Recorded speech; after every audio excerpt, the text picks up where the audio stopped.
Well, Budget 2023, that's the big story for South Africa domestically today. Now, as the country gears up for that budget speech later on, South Africans are hoping for a reprieve in order to ease household and business pressures and to try and help them out of the current financial distress. A former Statistician-General Dr Pali Lehohla says that the government has not done much to cushion the poor and that the state has in fact failed to utilize administered prices effectively in order to protect prices in the consumer basket, including electricity and fuel. And he also says that the production of energy by Eskom, for example, should have been approached as a developmental investment instead of the user pay system that was adopted, and that free public facilities such as general hospitals are at the point of near collapse, and this, of course, due to poor upkeep and maintenance. The former Statistician-General Dr Pali Lehohla joins us now for more on this. Dr Lehohla, always a pleasure to have you with us here on Morning Live. I must just apologize to the viewers. It is dark behind you, but that's because we have our constant friend load shedding with us. Good morning. Good morning, Ms. Akina. In darkness, we greet the listeners and a budget speech that is against this background of darkness. Indeed, it is. Load 6. You know, load shedding level 6. It certainly is, Dr. Lehohla, and it's such a difficult time for South Africans and even difficult to ask people about their expectations because there's a general sense of hopelessness. Hopelessness because of one's particular and peculiar situation as an individual, as a business, and even as a country, but also because of things that are just out of your control, such as the electricity, the fuel hikes, the consumer basket that you talk about. South Africans have very little control in terms of where that is going at the moment. But what are your expectations for this budget speech today? I guess the intermediate scenarios say it all. There are 3 scenarios that the intermediate put across to South Africans in 2018. And these quantified scenarios point out to a crisis. 2 scenarios characterize this particular crisis. Is the Gwara Gwara scenario and the Isibuzwa scenario, which talk to measures of austerity, that if the 1994-1996 project of austerity continues in this period, then we'll see all these things that we are seeing now. The Gwara Gwara scenario is a version of that 1996 austerity measure continued. And that's what we are seeing now. I mean, the policies that we have adopted generate this situation that is before us, such as Eskom having to go and borrow money from the markets and then being burdened with debt and having to buy from renewables at a cost higher than the price it charges at households, such as government departments themselves refusing to pay Eskom, and Eskom being a boy that is being lashed left and right without anybody taking responsibility for what they have done to Eskom. So while Eskom may have all these problems have been induced in a way that we do not have power now. And we are in this difficulty. And then with the Ukraine war, obviously we realize the hypocrisy of the West. And we still are bound by that hypocrisy ourselves. We don't even ask the question, why have you not accompanied us all the way and tell us that you are taking a U-turn? Instead, they continue to tell us that renewables are the answer, even in the moment of crisis. We go blindly into that. And this is where we are as South Africa, is a state of Gwara Gwara, a state of hopelessness. That's what the intermediate scenarios have said. And they were not just saying that so that we can admire them. Intermediate scenarios are the only scenarios in South Africa since Montflair scenarios that led into our 1994 settlement. They are the only scenarios that have been quantified and actually articulate the set of policies that will yield a particular result. One result is Isibuzwa, which means a country that is governed through austerity. A Gwara scenario, that means a country whose austerity has deepened to levels that we cannot get out of. And now, of course, we also, in those Indulamiti scenarios, had the COVID and post-COVID situation done in those scenarios. There is yet a scenario which is called Naila Walk, which argues and articulates what set of policies are possible to take us out of this rut. The ADRS, Applied Development Research Solutions, and I took these scenarios. Through those scenarios, Gauteng built a program called Growing Gauteng Together.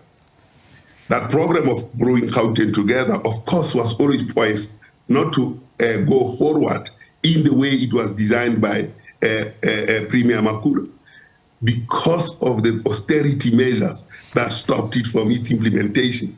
In that Naila Walk scenario that Growing Gauteng Together proposed, it would have been possible to get 2 million jobs out of Gauteng in the period heading towards 2030. And then if you looked at all provinces together, it would have been a scenario where it would be possible by 2030 to reduce poverty, or rather unemployment, to 14% from the current 38%. But government had turned its eyes away from those scenarios, completely from those scenarios. There are no scenarios that govern us at the moment. So it is not surprising, therefore, that we are in this Gwara autopilot situation. But how do we get out of it as South Africans? Because there seems to be a sort of thought that, you know, we are bound by what government does and we can't see beyond the people who are currently leading this nation. How do we move from a situation, Dr. Lehohla, where 12 million people, you just touched on that, 12 million South Africans are unemployed? Half of the nation, about 30 million South Africans, are dependent on some form of government grant or the other. You look at the skyrocketing prices of food, electricity, fuel. You know, what should the Minister of Finance pay attention to this afternoon? What are some of the low-lying fruits that he could possibly try and pluck this afternoon to try and get us back on the right track? It's not what the low-lying fruits that can be plucked. It's really about the seriousness of policy design. There isn't that. I mean, I've argued a number of times, and I would say so today, the back of the envelope calculations that government ministers and officials engage in the serious business of government lands us into this. If there are no future-proof programs, we cannot expect any miracle. And the future proof, and I'm sure in the Red Book of Budgets, we will be shown. And as we are shown in let me pause and say, the late Professor Turok, in 2019, a month before he passed on, he said that 2019 thing should not be approved by parliamentarians. And the parliamentarians rose and approved that. We are on that 2019 program, August 2019 document that Treasury released, which said that only 100,000 jobs will be created per year. That growth, in fact, it said mining was a sunset clause, was a sunset industry. So the Treasury was off the mark, way off the mark in terms of that document. And then last year, the Red Book says to us, in 2026, the ANC government will give us more unemployment at 38% by 2026. That trajectory continues to this day. What one would expect, parliamentarians would say, would be, is this the right thing that we are doing? Something must give. We cannot be given unemployment at 38%. Go and look at the Red Book that the minister will be releasing today. there is a page in there that tells us about unemployment as well as growth. If we accept that, we shouldn't we shouldn't rise and say we didn't see it coming. It has been coming, it is here, and it is a gwara scenario. That's what we have signed for. So these policies, as you argue, that they do not assist economic growth, and I think it's a valid argument because the evidence is clear. We have been struggling with unemployment, with inequality and poverty since the dawn of this democracy. We haven't been able to turn it around. So if these policies do not, in fact, assist economic growth, Dr. Lehohla, what should we do? Because government will continue to do what it does. Even its own alliance partner, the alliance partner of the ANC, the SACP, has said that government policies are neoliberal and that they are not assisting us, but the ANC continues to push its policies through. So what should we do? I think we have an example that we can actually look back to, a glimmer of hope in all these policies that we had. Between 2003 and 2007, something happened to South Africa. We had a growth rate of about 5%.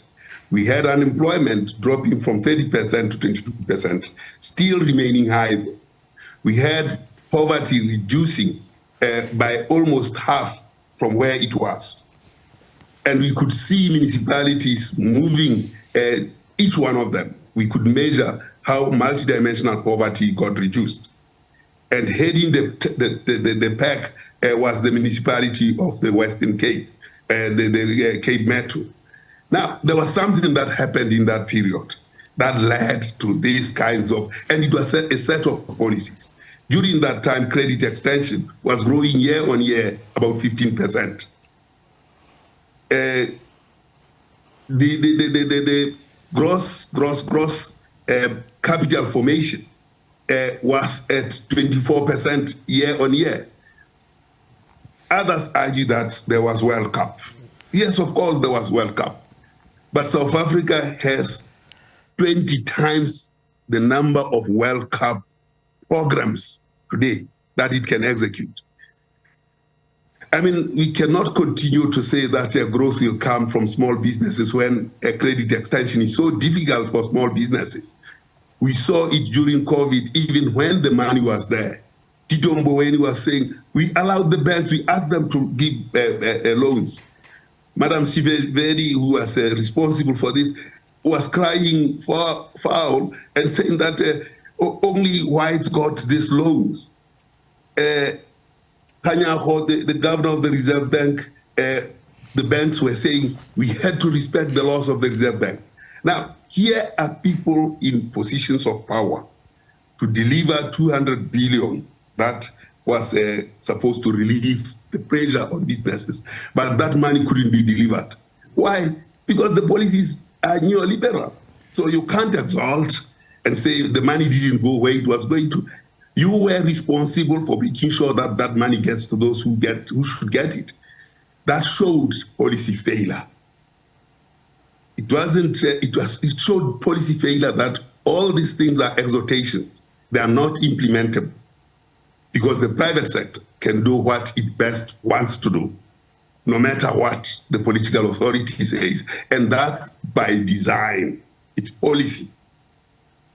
And when we say we'll review that, I don't know what we are reviewing, because we are exactly in the same space by design. It's a gwara austerity measures, and the banks will pick and choose what they wish. The private sector will pick the winners and leave the poor to their own devices, and that's what we are seeing now. Clear state of gwara. And the clear state of gwara has a set of policies that are consistent with what the government is doing now. So this gwara is not going to go away. So we'll have to unfortunately leave it there, Dr. Pali Lehohla. So much more that, I wish to tap your brain on, but of course we'll have to do that at another time. Former Statistician-General Dr. Pali Lehohla, and he says that South Africa has gone too deep into poverty and something needs to happen, and it will take a thoughtful program to eliminate this poverty, but also talking about South Africa's policies and how that has also gotten us to the point where we are.